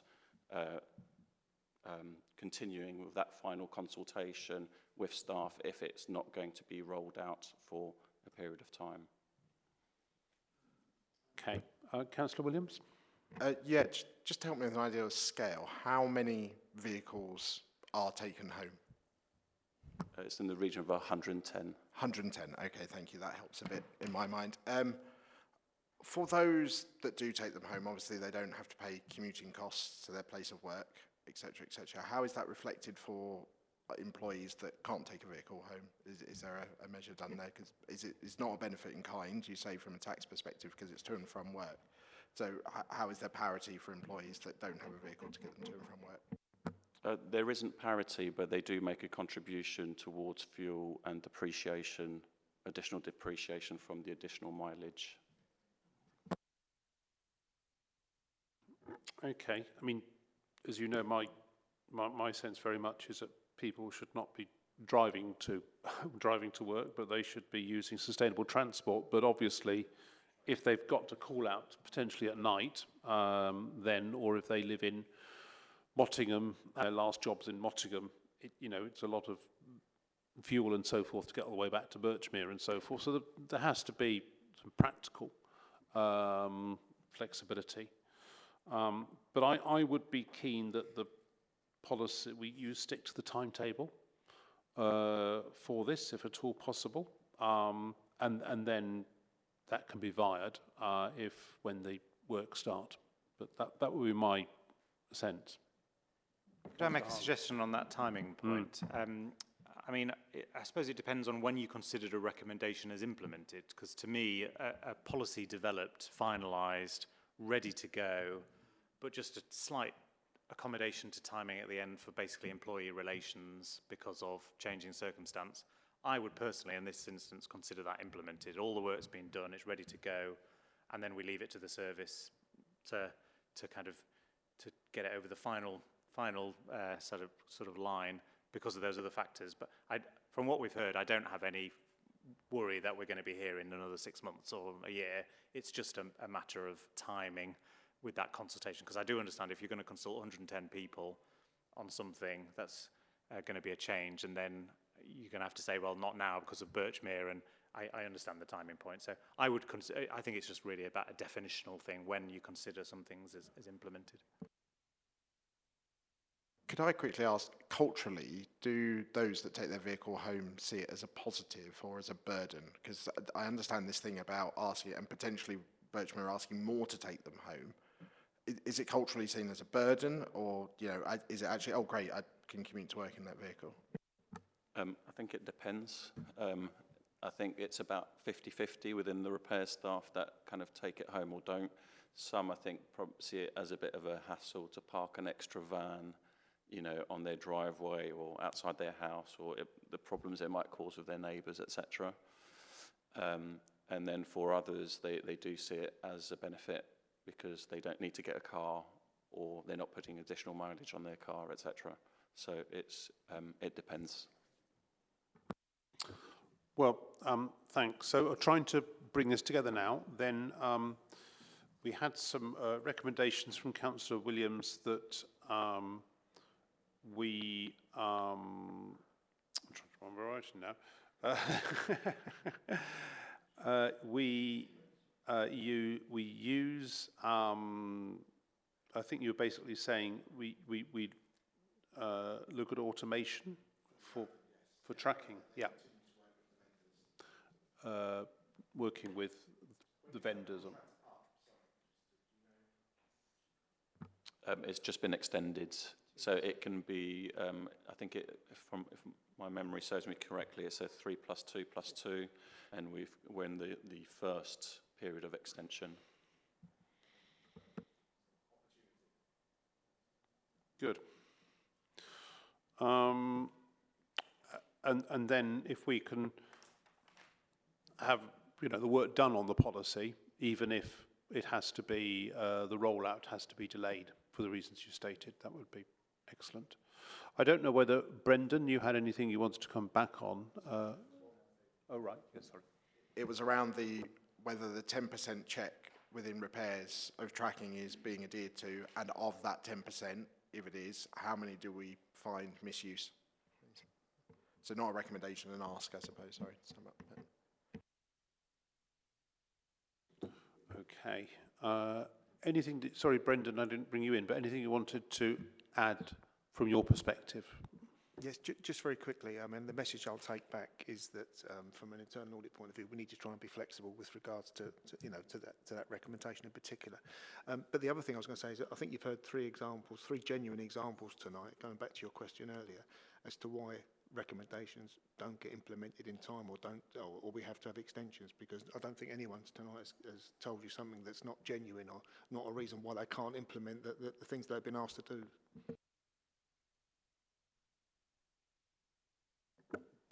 Okay. Well, Mark and Olivia, thank you very much for your time.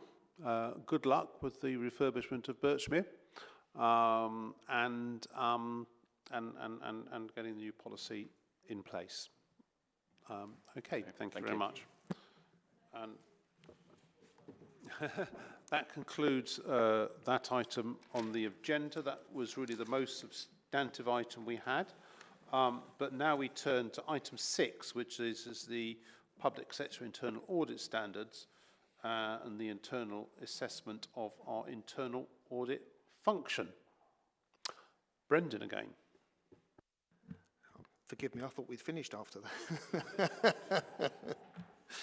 Sorry. So this report is just to advise members of the internal assessment that we undertook for the Internal Audit Service. We report this on a regular basis. Members may recall there's an external review of internal audit every 5 years. The last external review was, I think, October 22 and was reported to the panel. At the last internal assessment last year, we assessed ourselves as meeting 108 of the 114 criteria and partially meeting 6. This time round, of the 114, we only think there are 2 where we're not fully compliant. One is the old favourite with the lack of a formal qualification of the head of internal audit, and the other relates to information technology government, so whether that supports the organisation's strategies and objectives. We had that as partially met the last time round, so that hasn't changed. It hasn't been a specific area of review for internal audit, if I'm being perfectly honest, although we do pick up on areas as part of other reviews. But we're going to put something in the plan, or a review in the plan for 25-26 to enable us to revisit this particular criterion so we can clear it for the next review. As I say, both of those issues were issues in the last year, but we've gone from 108 to what's that, 112, I think, if my maths are right. Thank you. Anything to add, Councillor Hyland?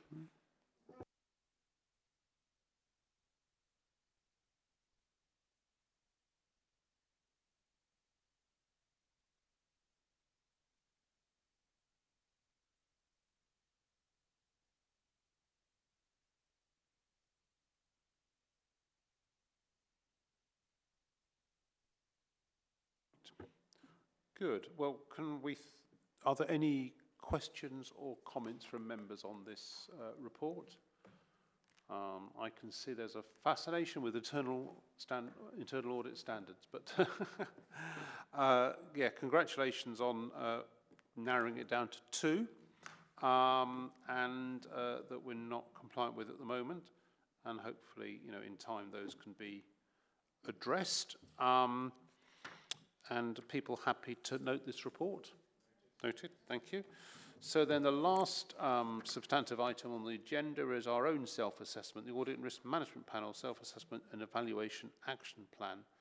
And again, I think Brendan is leading on this.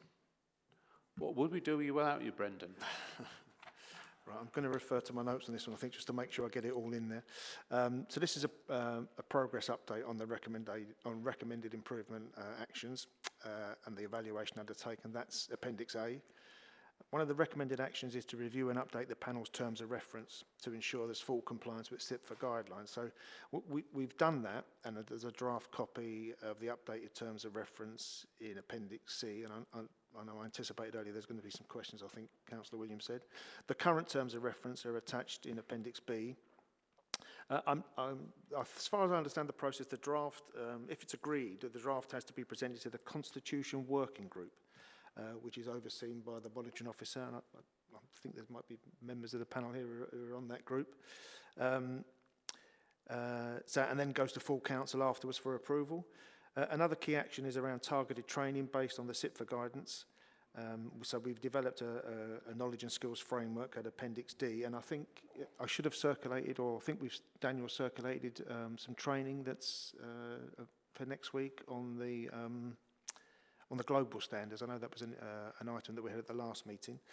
I hope the panel will find that useful and we'll take into account any comments or feedback I get from you today, and then develop and roll out the training. The last recommendation is around the progress review and the follow-up of actions. And again, not trying to steal Daniel's thunder or anything at all, but the actions agreed by the panel are detailed in the minutes, and I know I'm guilty of actually responding to some of these outside of a panel meeting, and I'll send you a memorandum or to circulate you for an answer. And I think as a result, it's perhaps not that simple for us to confirm if or when actions are actually completed, even though I know that the minutes are recorded and the meetings are recorded. So to strengthen that process and improve transparency, we've sort of provided a short template, that Appendix E, that will capture all the actions agreed at each meeting, together with the progress made against each recommendation. So it's following on, Chair, from something you were saying earlier about how we demonstrate that we're doing what we're doing. So if we can have, I think the recommendation really is for the panel to consider whether they review those progress updates as a standing agenda item. So, for example, there's been quite a lot of things that we've been asked to do tonight. There's no guarantee we'll get all them done for the next panel meeting, but you'll have a record of them formally of what's there and then where we are with it. And again, you can come back to us and say, well, that one was 2 meetings ago. Why haven't you done, or what's the latest with that? So we think that would be a good idea, and that way it's easily evidence that progress on the actions are reviewed and followed up. So if someone was coming to do an external review of the panel, that's something we could demonstrate that we've made recommendations, or you've made recommendations, I should say, and officers have actually done what you've asked them to do. Some quite meaty stuff here. I know that Dr. Blackwell had questions and been answered. Good. Good. I should have done some due diligence on the terms of reference, but could I just ask what are the significant, could you highlight what the significant changes are from our current terms of reference? And whether there's anything that we have been in the terms of reference in the past that isn't in there now? I wish I could say I could, Chair. If Vivian was here, she'd be able to point them out for you straight away. I think all we've done is we've reviewed our terms of reference and tried to incorporate everything that's in the SIT for guidance. And arguably there were things that weren't in the SIT for guidance, that weren't in the previous terms of reference that were in the SIT for guidance. So we've just tried to update that to make sure that we've covered every angle with regards to what SITFA are saying that we should be doing. Thank you. It certainly seems to read well to me. So are there any other points on the terms of reference? No, not on the terms. People happy to approve those? And then clearly they need to go to the Constitutional Working Group. Yeah, I think if you're happy, Chair, I'm happy. I just concerned, it would have been nice to see track changes, I think, from the previous terms of reference on it. So long as we don't feel powers have been watered down or anything like that. And I would note the accountability arrangements, point D, there are expectations on us, which may be the same, but God forbid I might have switched off on ARM, but to report to full council on a regular basis, I don't recall that coming to full council. But there's a commitment to publish an annual report. That's a separate bullet point. But there is also to report to full council on a regular basis on the panel's performance in relation to the terms of reference. And so if that's new, I've not seen that come to full council before. We generally, the chair of audit, whoever it is asked to report at the time of the external audit being reported to full council, and on the treasury management and capital strategy, as well then as an annual report, which would include internal audit. So I think there have been generally 3 different times during the year where the chair of audit is asked to report, or their comments are included, and they can get up and say something if the mayor calls them. And perhaps to Councillor Williams' point, perhaps the content of those updates should just from now on include a comment on our effectiveness as a panel, and then we'll be compliant with the new terms of reference, I think. And I just think maybe an understanding of regular basis would be useful in there, because it's a bit wet, yes. But happy to agree otherwise, yeah. So. Sorry, Chair, I can provide the track changes. I just thought they get quite messy and quite difficult to follow, really. That's why I provided. But if you want me to go through and provide you with a track change version, I'm happy to do that. So if we could do that, but we'll accept this in principle, and subject to looking at the track changes just to see if there is something which is, yeah. And just to speed things up, I'll have an opportunity to weigh in at the Constitutional Reform Working Group. So if anybody does have concern on the track changes, perhaps let me know and I can do it in that forum rather than having to come back to ARM. Yeah. And then if we just turn to our progress, I'm conscious we had some training at the beginning of the municipal year when we were a new panel, but we have not had any training since then, and I'm conscious actually there does need to be a conversation which I should take forward with Brendan and with Daniel in terms of organising training around other areas of our responsibilities. You know, obviously we're here to the annual meeting, but then hopefully members may continue until the elections in 2026. But we do need to ensure that we have a programme of training in the other areas. Some of us are here for the long haul, all the way through to 2026, but obviously the membership changes yearly. And because I think one of the challenges we've had with training when it's been attempted in the past is by the time you've trained a new cohort of members of the panel, half the year's gone and you've not understood half the reports, and I remember that well.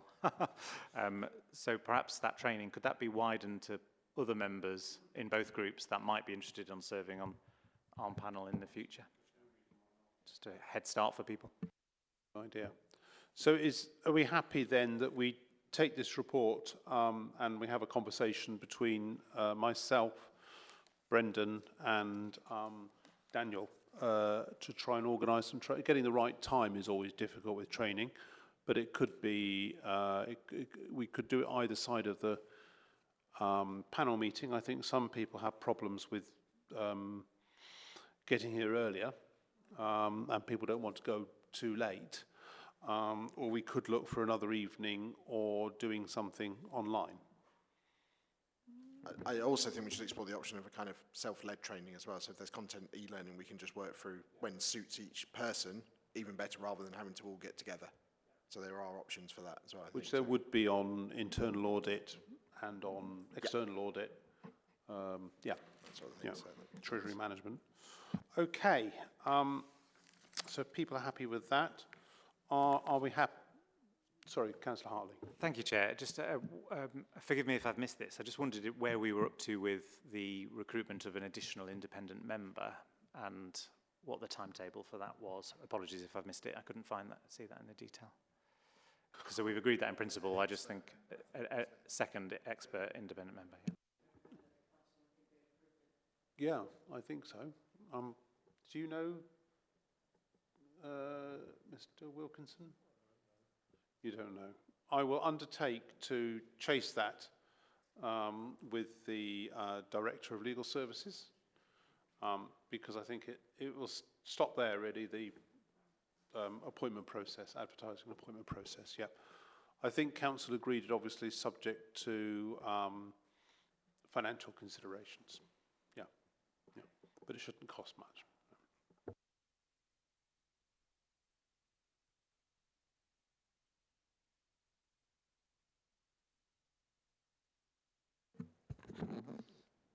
Do you mind me saying that we've got a very active Chamber of Commerce in the borough, which covers Bexley, Greenwich, Bromley and Croydon now, as well as Lewisham. And I would have thought that there would have been an accountancy firm that we could have recruited via the Chamber of Commerce. And I happen to be seeing them tomorrow. If that's something you're interested in, can I put them in touch with you? Yeah? Certainly. Great. Thanks. Thank you very much for that, Councillor Hyland. So are members happy to note the appendices and agree to having a standing agenda item on the review of progress against actions? Good. In that case, that concludes the meeting. Thank you very much. I thought that was quite meaty tonight. Yeah. Productive. Yeah. Thank you. Wish everyone a good evening.